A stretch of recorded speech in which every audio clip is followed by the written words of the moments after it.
Well, good afternoon, everyone, and everyone gets special points from coming out in this weather, and I'm hopeful that it will remain not raining when you have to leave, but if you have to stay, this is a fabulous place to stay.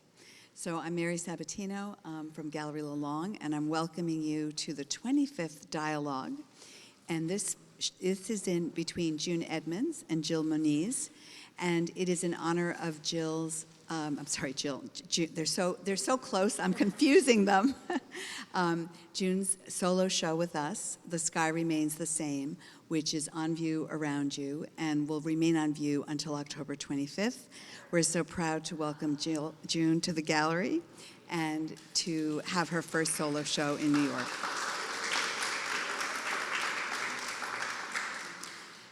June Edmonds is an artist known for dynamic, abstract paintings that are rendered in bold palettes of acrylic, emphasizing meditation, spirituality. Her works reference specific events, individuals, traditions, amassing an oeuvre that honors Black joy, strength, resilience, and power. And I think as you look around, everyone can see that so clearly in the work. Jill Moniz organizes ideas for transformative arts and for artists and communities worldwide, collaborating to reclaim commons as sites for diasporic knowledge, stories, and imagery. She holds a doctorate in cultural anthropology, but her craft was learned from her mother and is supported by radical men and women all around the globe. At the end of the discussion, we will have questions. The audience is welcome to give questions, and we'll give you the microphone so that it can be recorded. The conversation is being recorded and will be available online in a couple of weeks. Thank you, and please join me in welcoming June Edmonds and Jill Moniz.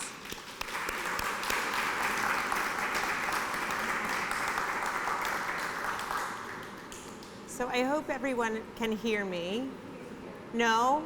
Louder? Okay. So we're going to be in conversation with the elements today, which is, I think, in some ways quite fitting because so much of June's work is about the earth.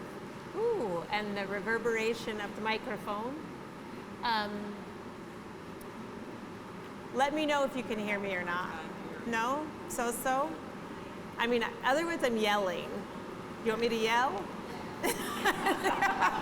Yes, yell. Okay. Should we wait just a couple of minutes to see if this passes? Or just keep going? It's going to get worse? Okay. All right. Well, I'm going to talk as loudly as I can without being hoarse. So all the flow just went away. Yeah, well, let's scoot up. This is more intimate anyway. Do you guys want to scoot together or something? Okay. So I want to start by saying that, just telling you just a little bit about me and why I'm in conversation with June, and then that will help us get the conversation started. So as you heard, I have a PhD in anthropology and visual culture, but I don't really pay much attention to that. I was raised by a curator, and so I was raised, in relation to material, to paint, to sculpture, to stone, to the earth. These are the traditions that I have, and so I have this very kind of unique relationship to artworks. When I see them, they speak to me, and I respond, and often I tell artists what they've said. If they're happy, if they feel incomplete, if they feel however they feel, they say to me, they speak that to me, and I share, either through lectures, books, writings, but also my work with artists. So it's important for me to start at the beginning of when June and I, or I guess June's work and I, first really connected, which was, I don't know the year, 2017 maybe? I think 2017. Feels like ages ago, but I guess it wasn't that long ago. But she invited me to come and speak to her at a show that she had in Southern California. And it was at that point that she was working on a series about Margaret, right, from Ohio, who the book Beloved, Toni Morrison's Beloved, is built around. And I am from Ohio, both indigenous and otherwise. And so those works yelled at me, called out to me, told me that this was someone that I needed in my life, not only her work, but this person. And so from there, we became, I think, like sisters, because we were trying to do something together from different pathways. But one of the things that always impressed me about June, because I had known about her before, was the way that she worked with histories and stories. And then she personalized them and brought them back to us through her work. And so I want us to start there, because I think that was a moment for you that set you on a trajectory to where we are now. You had just won the COLA, which is the city of LA. It was really before when I made the painting. So in 2017, I did a residency in Paducah, Kentucky. And it was something that I wanted to do. I was working full time at the LA Times, and I wanted some time off. And I was gonna go to my supervisor and say, I'm an artist, give me some time off. And so my smart coworker says, don't do it that way. He says, you need to have a project. These are people that need to see projects, and tell them you're doing something, and then maybe they'll give you some time off. So I said, okay, maybe that project will be a residency, but it's gotta be a residency that will say yes to me, right? And so I'm looking at faces that I've been on residencies with in so many words, and it's awesome to see you. And so I decided I was going to try Paducah, okay? So Paducah, Kentucky.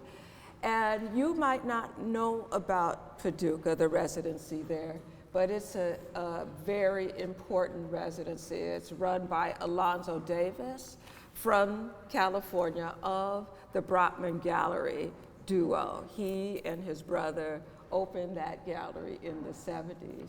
And 67, sorry. In 67, so thank you. And so I said, I'm gonna apply to this residency. I'm gonna apply to be there in February.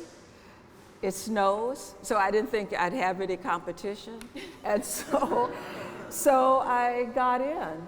And it really changed sort of the way I create art. Like, I've known about Jill. I've known about this woman for a long time, and I was trying to get her attention for a long time. I wanted to work with her. I love the way she curates shows, sort of the eye lines that she's an artist with things and with color, with thoughts, with people. You know, I mean, I can kind of go on forever. So I really wanted to work with Jill. And so let me get there. So I'm in Kentucky, and the other thing, I applied to go to Kentucky in 2016, all right, 2016. So you remember who was president in 2016, right? And I got in 2017. So I was nervous, you know? And a friend of ours, because we had a new president, right? And so an artist friend of ours, Lisa, I'm saying, I'm ready to go to Kentucky, and I'm a little nervous now. She says, well, the Ohio is right there. You could just swim and cross over to Ohio, and you're gonna be okay. So you know Lisa, she's got jokes. So anyway, I'm thinking about Ohio and the Ohio River, and I'm there. And this residency is real special and real different. And so I'm glad we had that conversation this morning. Yeah. And what's really special and different about it is that you're there by yourself, all right? And it's February, so you're really there by yourself. And I had a chance to like really delve into the work. Now I was working full time, so just imagine sort of stepping off from full time, sort of getting this time, and then having this time alone with your work and thinking about, well, what is this going to be about? And so the Ohio River is kind of talking to me, and I'm learning about the history of the area that I was in, and learned about Margaret Garner being in that area. And as Jill said, Margaret Garner is the enslaved person that is being talked about in the movie Beloved. And so it's just really briefly, she was enslaved in Kentucky and was determined to get her freedom, which was across the Ohio River. She was married, but her husband got sold away, but they were close enough to sort of visit with each other. So she tells her husband, I'm getting ready to go across this Ohio. I'm taking all my kids. You could go or you could not go, but that's where we're gonna be. And so she did. She was in a safe house to sort of speed up the story. And they came for her. They came for her, found her in the safe house, and instead of being caught and captured, to be taken back to Kentucky with one of her youngest children, 2 years old, she slit the child's throat. And so that's the thing. That's the part of Beloved, right? That we're like, oh my God. But also, what came out of that was a major work about that moment, right? And it is this beautiful landscape that encompasses both the Ohio, and if you pay attention very closely to June's work, always look at the edges, because I am in love with her edges, and I'm not talking about her hair, I'm talking about the painting. I didn't do it. Because the paintings have this really subtle but seductive, always edge. If you look at them from the side, they create this beautiful landscape, but she always has a little teaser in there that you'd never expect. And so that painting is what got me in, because I looked at it from the side. There was the land, there was the water, and there was the sun peeking at one side, and I was captivated. But also, I want to say that at Paducah, you started to think about death in another way. You started to think about service and sacrifice. And so much of June's work is about labor, right? The labor that Black women do in particular, but the labor that Black people do around keeping this country and the world really going. And so there's a lot of cultural capital that we produce that is known and consumed and extracted, and then our bodies are erased. And so what came out of this moment also were your flag paintings, which I think you really have to talk about, because they set you into motion. Both of those works, those series, set you on a particular trajectory that gets us moving through time, through history, through language, through color, and thinking about what it means to both labor and serve and lose a part of yourself, right? Right. For that work. Right. So I did a flag series really soon after. I also got a grant with the city. So I got the COLA grant with the city. My studio was my bedroom before the COLA grant, so that grant made a big difference in my life.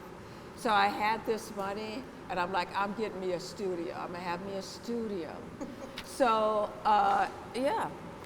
And so, anyway, in Kentucky, I wanted to go to Memphis, right? I don't know if you went to Memphis. I wanted to go to Memphis. So I wanted to take, you look at the map, you take a highway. Highways are different in California than they are in Kentucky. Like if you're on the highway in California, you don't really see the landscape around it. And I'm not from the South, so when you take a highway in Kentucky, you're right there.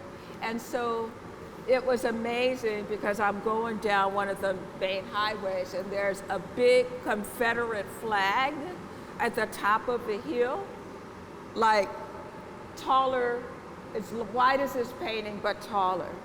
And driving around in LA, I've just never experienced that. So it just really sent chills up my spine. And then a few months later, after I get the studio, I have a dream, all right? So a lot of this stuff is really inspired by dreams, but I have a dream, and it's a dream of, now this is in 2017, we gotta get these years, but it's a dream of 4 black flags, 4 black flags. So I wake up, I'm like, what does that mean? 4 black flags. And I was wishing to myself that what it meant, is that this desecration of this country that's going on right now with this new president, this was in 2017, we're not even talking about 2024, that this is only gonna last for 4 years. I didn't want to tell anybody because I didn't want to jinx it, right? But I really started thinking about democracy, what it is, who really fought for it, like who is really fighting for democracy, who did back then, And so, of course, it was sort of Frederick Douglass that goes into the White House to sort of remind, Lincoln what he says that this country stands for and what he stands for. So with that said, I said, well, I'm having a dream about this, so maybe I'll do a painting. So I started, the painting and, just sort of had it in the corner of my studio. I have a studio in a place called Angel's Gate, so we have open studio a lot, and I had other paintings. That was actually for the COLA show. We're really lucky that if we, like some of us, because some people during the pandemic didn't get this, but if you get the COLA award, then you get an exhibition afterwards, so I had something to look forward to. So I had a number of paintings up. I have the studio now, I have space. So in the corner, I had this flag painting that was really different than everything. And like I said, the dream, they were like these really draped, lifeless looking flags. And how I knew they were flags, I don't know, but I knew that they were flags. And people were responding to this work, to the flag that I had painted in the studio.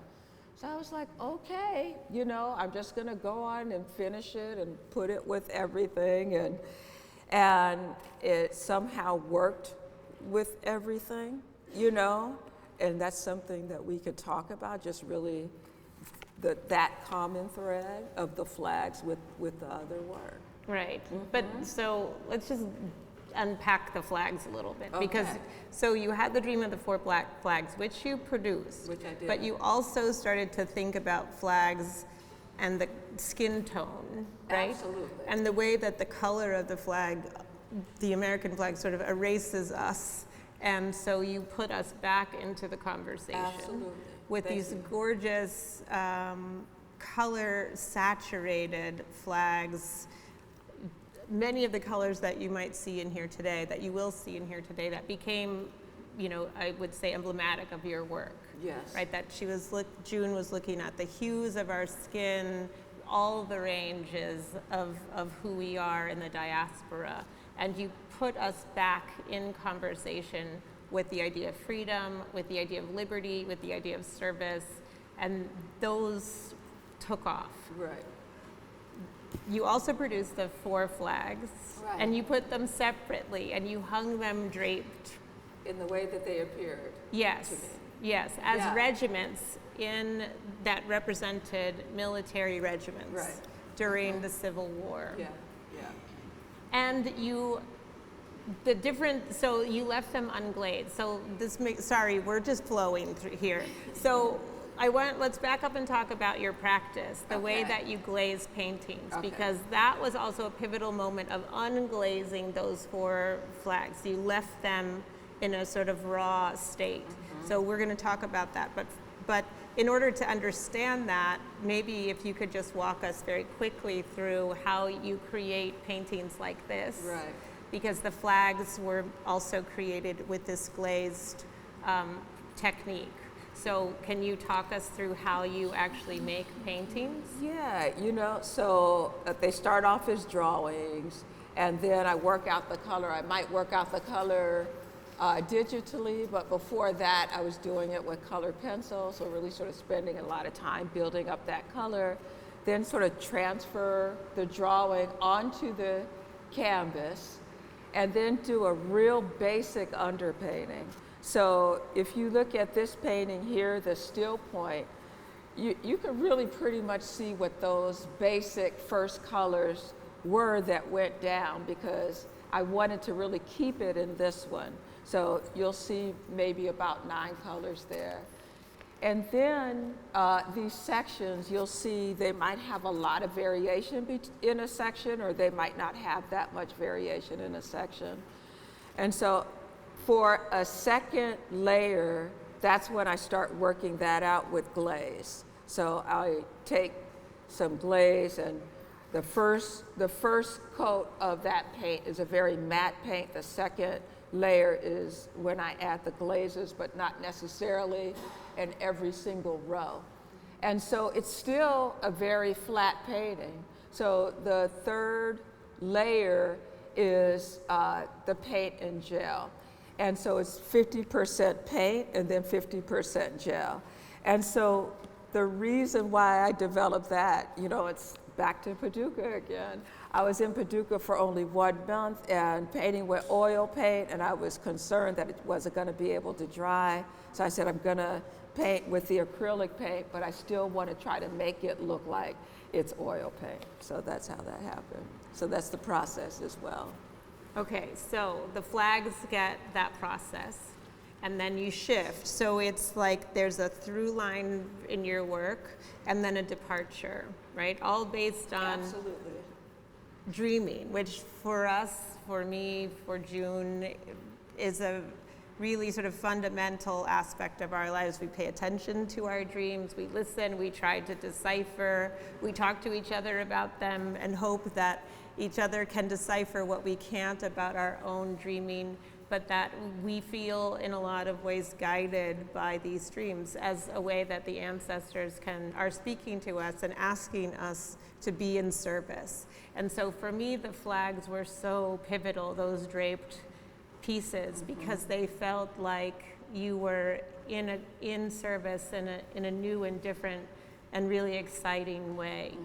And it gave you, in some ways, permission to keep pushing that style and dig more into a history that's closer to home. So the next series that followed the flags was The Joy of Other Sons. Right. That was entirely without glazing. So it was just those first 2 layers. So the body of work that came before that, came before this, it was just sort of the underpainting and the glaze.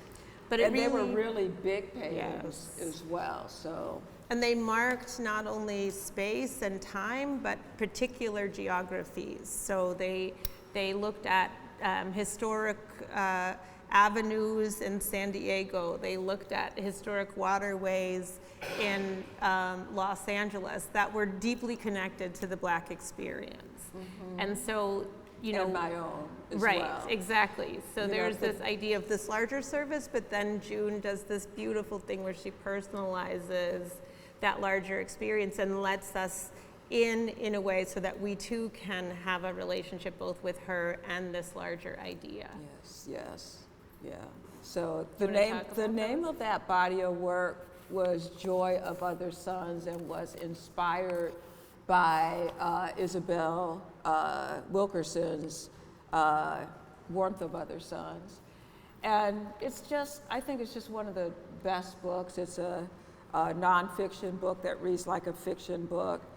And I just saw my own family in that book, my own family story in that book, you know, because my father's family came from the South, went to the North, and then there is a story in that book of that exact same trajectory.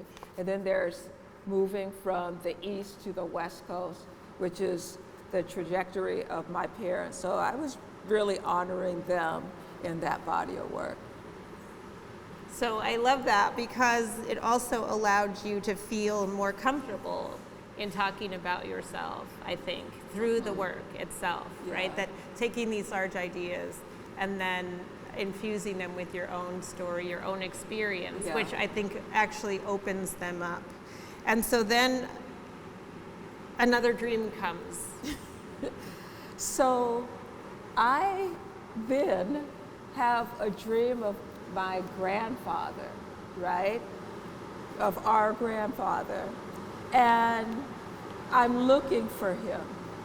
And I'm on this street in the Bronx. We visited him when I was a kid. So I'm on this street on the Bronx called Home, H-O-M-E, because I knew that when we visited him, he was on H-O-E, he was on Home. So I thought that that was kind of a sign that I was close. So I go down this Home Avenue in this dream, then Home comes up, I make a left, and my grandfather comes down, we called him Pop Pop, comes down, and I'm not even done, Cousin Robin. So he comes down. So I go on Google Maps, and I'm like, oh my goodness, Home and Ho is an intersection. So anyway, we were in New York a few months ago, and my cousins came to pick me up, and Shelton, my big cousin, says, I figured. And so he says, I was in that house and I remember the address. That's what Shell said. I said, you remember the address? What's the address? And he gave it to me, and they were talking, and I'm punching it in. And so the address is a block and a half away from where I had that dream, okay? So, you know, I feel so honored, you know. I feel so loved by our ancestors, okay? Don't go there. And so a little while later, I am teaching a art history class, African American art history class, and I'm showing African art, and I'm showing these plaques, these metal plaques from Benin, and they're beautiful. One thing Jill and I have in common is this connection that we feel to these Benin plaques. When I first saw the sculptures, and I have posters from like the 90s of when, you know, the Met, you know, first did their Rockefeller wing, you know, so anyway, I have posters. And I always felt that that guy looked like family, you know? And so anyway, I'm showing these slides, and if you are familiar with these plaques, they have sort of the sculptural aspect, and in the negative space of the background, there are the Ebeamen, which is the river leaf. And they just started speaking to me. You know, I'm like, these are really powerful. I wanna, what are they? What do they mean? I wanna put them in the painting. And so I was actually working on a painting that was about that dream, about my grandfather, and I was trying to get that symbol into that painting, but it didn't work. And it was almost like, we need the whole space. We need the whole space. You can't you can't dilute this. And so I did, and I put it in a corner, and I had some visitors. And one of my visitors was Liz. And of course, you came, Jill. And I watched you guys come into the studio, and you guys went straight to that painting. So I was Separately. We visited separately. at separate times. And so I was like, that's really interesting. That's interesting. So I just spent some time thinking about it and thinking about why it could be. The symbol means strength and resilience, you know. I think it's interesting that it's raining. I do too. I think it's kind of interesting. The title of the show is "The Sky Remains the Same," and now we got nothing but clouds and storms and all this, and of course that's sort of referring to meditative belief and just knowing everything is going to be okay, and so you know this is here, and I am interested in what makes Black people so strong, the souls of Black folk. It's what those flags are about. And this is another investigation about sort of the strength that has kept us here and that will keep us here, that'll keep all of us here, you know, while we're going through this. And I'm just going to go on and sort of talk about I was gonna the different ask iterations. some things, but you can talk about it. I will just sit here And get comfortable. I'm almost done. And so the river leaf sort of in its entirety sort of looks more like this. It looks like a flower with 4 petals and the circle in the center. So that's what it looks like. It's way more of a spontaneous kind of drawing. It does kind of look like flowers going down a river when you look at the plaques themselves. So mine are really geometric. You know, they really are given sort of this forced order, you know, which is What's personal. Right, and it's also part of your visual language. You work with geometry always, either the circles that represent, you know, portals, among other things, this very sacred language, but you're always working with sacred geometries. Yeah. So, so just sort of figuring out, so that's sort of the difference.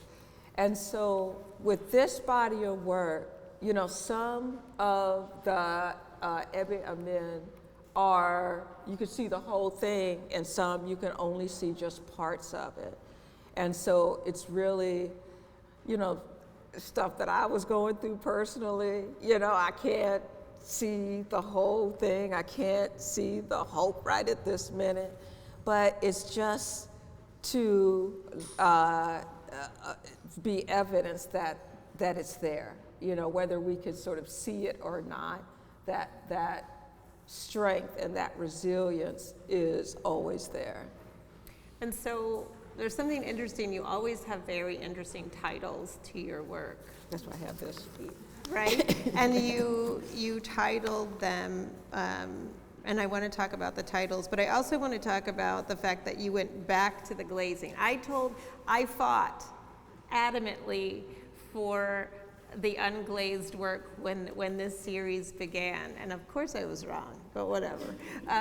But there was a shift. Those early works were unglazed, and then you went back. Can you tell me why you felt the need? I mean, it's obvious, but can you tell me like what was in your thinking about it?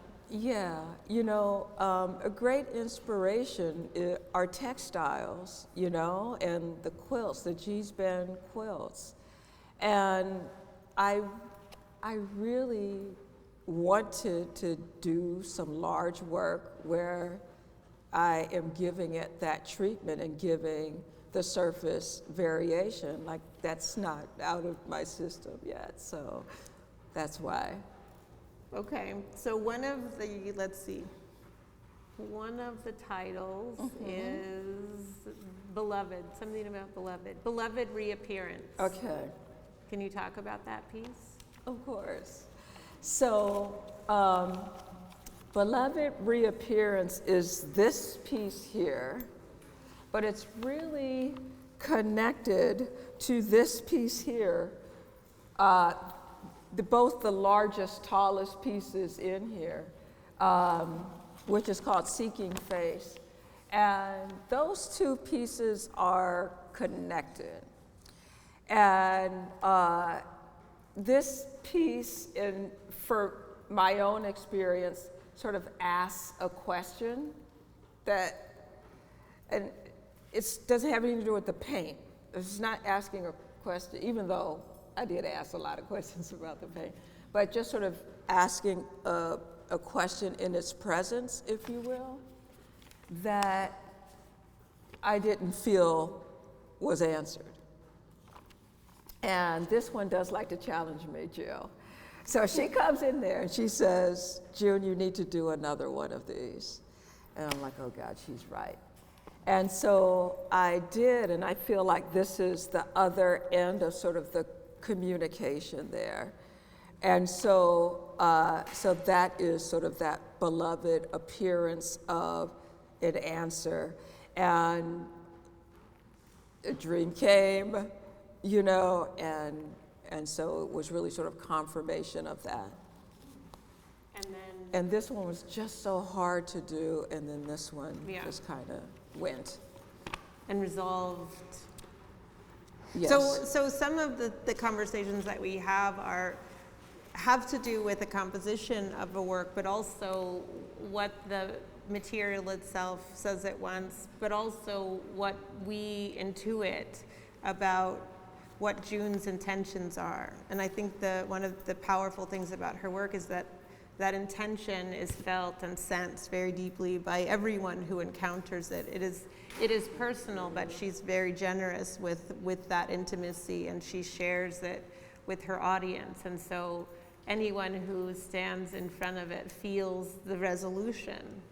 And even if they can articulate why, the feeling, the experience is there and had and connects back to you. And I think that's what makes you unique in this moment, but also tied to an ancestral practice that comes out of the Benin plaques, that goes back further, that connects us to the earth itself. And that's a divine connection. So, I think that's really important. But I also want you to talk about this piece behind us, if you don't mind. Because this is the largest, this is another diptych that stayed together. It did. Mm-hmm. And if you can talk about that, and then we'll open it up for questions. Okay. So you talked about Story of the Ohio, and you talked about landscape a lot. Like when I talk about that, I see the landscape in it. And there's really some direct connections, like there's a part where I call so this one is very landscapey to me. And I talk about time in these works of art, like some I feel like have like a really slow movement. People tell me that they're sort of connected to a time aspect of these because it looks like gears on a clock or something like that. And so I think about time, like how distant the time is and what the speed of that time is. And so in relation to this body of work, it is like one of the last pieces that I did, and sort of an ending and kind of an exit, like an exit to something else. Mm-hmm. So it's named from a Gil Scott-Heron song that I used to love, called Better Days Ahead. It was on the Angel Dust album. And Better Days Ahead, and this one line about just sort of gathering, he says, and now it's time to gather all the things we need to fly for better days ahead. And so the name of this is Gather All the Things. So, I mean, that's a beautiful ending, but I'm going to ruin it because I'm going to ask you one more question, which is like the colors that you use in this series are somewhat of a departure from your color practice, and you are known for that color work and color fields. And I think that there's something really beautiful about the way that you juxtapose color and create a kind of tension in the works that also opens up space, right, for better days ahead, or just to enter and exit through. Was there something that moved you to try these colors in this particular way? I definitely wanted to counter sort of the long space with some depth space. So I think that is what is a little bit different about the color in this. Mm-hmm. We are ready. Marvelous. But I'm sure that the audience has some questions to ask. But before we ask and get beautiful answers, can we give a round of applause to... Thank you, Jill.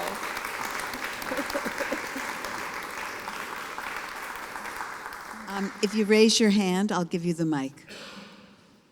Okay, we're here. Hi, June. Thank you. I wanted to ask a question as an artist. I'm curious, since you have such a strong understanding of different forms of art making and art history, and that your ancestors have made, and that a lot of your art is inspired by what you see in your dreams, the masks, the flags that are these different types of materials. What is it that keeps you painting and stick to painting? Thank you, Natalia. Always something more to do, you know, it's like always something that wasn't experienced yet, you know, with the work. I'm feeling sort of confident about sort of direction and communication. You know, I have brilliant people to sort of bounce ideas off of. So, so just the next thing, the next body, you know. And I also just want to say, I think there's so much versatility. What June, you know, another strength of hers is to bring a versatility to a medium that seems, you know, locked into the canon, but she just completely disrupts and explodes that and gives us this really fresh, constantly sort of kinetic feeling of painting in a way that completely puts her outside of, and I think that's right where she belongs, outside of the more staid discourse about what painting is. Thank you, June, for the talk. It was really insightful. You talked a lot about like your practice kind of always being in conversation with your dreams, with the people around you. It seems like you're always listening and observing the responses of how people respond to your work. I was just wondering how like important, like just this constant tapping into not only yourself and the internal and the spiritual, but also everyone else around you, and like how important that is to your practice, and if that's always been a part of your practice, and like how you decipher which voices to listen to, which dreams to really like pursue and engage with in your art. Yeah, you know, that's really two questions, you know, that are very good questions. So I know that when I connect to a work of art, it's a real awesome, mysterious thing, you know? And I think that's what I love most about art, like being in front of artwork of friends or master works, and like and I stand in front of it and I say, what just happened, you know? And so that's, if I could do that, if I could do that. So I'm just sort of looking to see, it's like, is this, or is it just me? So it's like, I could be an artist and paint whatever I want for the rest of my life and not show anybody. But part of the joy is communicating with this other language that I and many of us have been gifted with. So I want to use that. But thank you. And I will just add too, it was really interesting during your survey, right? We talked a lot about rapture as a place of embodying a relationship to work, right? That it takes you into this other experience that you can't quite name, but you're constantly looking for it when you stand in front of work. And I think the thing that, again, connects me so much to June is that she understands like the emergent elements of that, and not that she's working toward it, but that she's allowing so much information to come through her so that it is much more accessible. So when you stand in front of her work, you do feel taken someplace else, and it's a wonderful experience, and she can do it time and time again because she is open to being that conduit for that kind of experience. Hi, I'm Raven. I'm new to your work. I was really fascinated about the part of your story where you were going to approach your bosses about you're an artist and so forth. And then listening to the rest of your story and how intuitive you are about your inspiration. Are you as intuitive about the career aspect and like the moves that you make? No. I need people. I need advice. The answer is no. But okay, this is why I'm here to say that's not quite true. I mean, I think that one of the things that's always been so special about June is that not only in her generosity in her painting, but in her larger practice. So she teaches. She started teaching young people, now they're still young, but she teaches in the colleges around Los Angeles. She's constantly bringing people in and shaping them, and I think that what that does is help her shape her own kind of professional understanding so that she can, she pursues residencies. She's gotten the Guggenheim Fellowship. Don't be coy. I think that it comes from a place, that same intuition, and it comes from a place of not like seeking and wanting and grabbing, but that she puts herself in a flow that opens to her because she is so generous. But I am so grateful for those grants, because if it weren't for those grants, either the residency, the COLA, the Guggenheim, it made a big difference. So, so it's really sort of the question before the grant that I think is a really important question, and that is, what do I have to do to feel like I'm part of this? So what you just spoke on kind of taps into, it halfway answers what I was going to ask, but I'm in total awe with the way you allow spirit and ancestors to work through you to produce this work. So I know it takes a lot of energy. You're also working with sacred geometry. So how, when you go into the work, how do you align yourself? I don't want to get too personal, but do you have to do certain things to tap in and then also to be able to step away? I don't always, but I do, and it's good when I do. And sometimes I could sort of be in the process of it and kind of feel pulled towards that, So, I'm talking about dreams, so I'm not in the studio when I'm having dreams, right? And I'm saying that for a reason, because I'm feeling like it's kind of happening more in the studio, really literally happening more in the studio, like it kind of did with this one right here. So that's what I mean by I'm being pulled into it. I feel like I'm being pulled into sort of paying attention more. Like, that's just a good practice anyway, to just sort of pay attention to voices that, because there's so many voices out there, and it's always sort of the loud, wrong voices that come first. You know what I mean? It's the loud, crazy voices that sort of come to you first. So it really is sort of a practice to understand I'm not going to listen to the first thing that I hear, and I'm going to sort of pay attention to sort of what's coming behind that. You're welcome.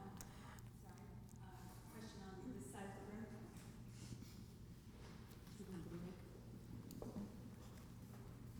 the room. So, June, I've heard you talk about, for instance, Margaret, I don't remember. Margaret Garner. Margaret Garner, the enslaved woman Yes. who killed her child, and a painting being either done for her or in her honor. Yes. And since your work is not representational, Right. how do I see her, or how does she get represented in your work? Is it in the color? Is it in? So anyhow, so that's my question. How does it get? And you need to say where that piece is now, because she's still doing the work. Sorry. So, so in the color, like, I feel that the shapes are very symbolic. And so the circle shape symbolizes spirit in many ways to me. Like higher, sort of that higher part of ourselves. So it was Margaret and her 4 children that went across. So this is sort of the first time where I'm like, there's going to be 4 main circles in here that represent her. There is this blue stream, if you will, curve that's on the bottom of that painting, which is representing the river. I usually don't paint like that, but that's what's happening with that painting right there. And so, so again, I'm just sort of marveling on what Black people have done for freedom. And so her, you know, allowing her child to move on to the next life is how I see what she did, and sort of opening up freedom for that young child. And I'm saying it like that because Jill says, mention where that painting is. Well, I'm so honored that that painting is at the Presbyterian Hospital in New York, which is known, you know, worldwide for their maternity ward. So now that painting is like helping ushering lives in to the world. How many black flags did you see at the beginning of this year? Say that again? How many black flags did you see at the beginning of this year? I hear you. I hear you. You've been a marvelous audience, and I would say, Jill and June, you have really isolated the importance of spirit and the importance of resilience and believing in better days. So I thank you both for giving this hope and strength to all of us, another labor of Black women. And thank you to the audience. You've been marvelous and very patient in the rain. And thanks, John, for the sound. So please join me in thanking them. Thank you. Thank you.